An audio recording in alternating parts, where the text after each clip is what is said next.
Wa Meshak Sifuna Makwara, mwalimu kutoka shule ya msingi ya Hulugo Primary.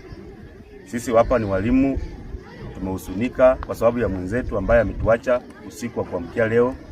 Mwenzetu Steven Fundi Musili, mwalimu mwenzetu ambaye tunafunza na yeye, amefahamiwa kwa nyumba yake akatolewa na kuuawa. Akamjatuliwa marisasi na akauliwa kinyama.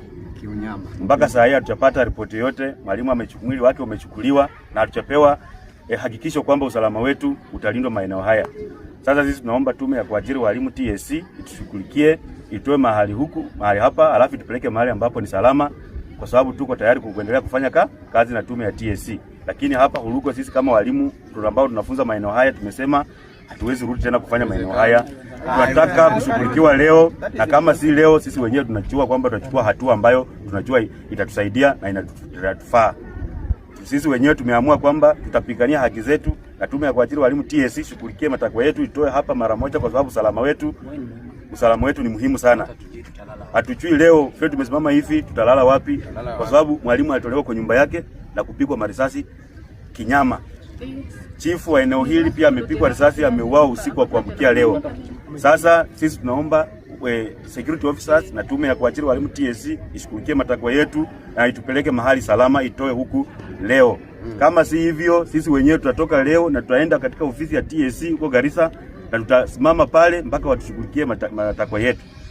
Madam Agnes anaweza ongea kwa sababu yeye ndiye alikuwa hapo jirani ya mwalimu ambaye ameuliwa. My name is Agnes Kavata Kidunga, mwalimu wa Hulugo Primary.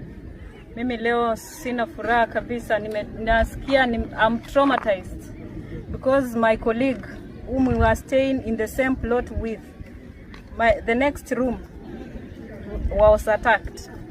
They came to my house first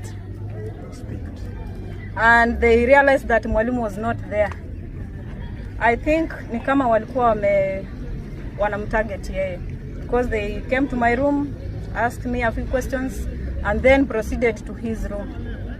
I feel traumatized. I feel unsafe. This place is not safe for us all. As Hulugo teachers, we are not safe. TSC, please do something. We came here because in our areas there is no employment. Lakini kwa sababu sisi tuko na familia, tukakuja huku, tuka risk our lives just to be here. We need security. We need to be protected as teachers. TSC, please do something. Kwa sababu we will work on it. Tutaenda huko kwa TSC offices hata kama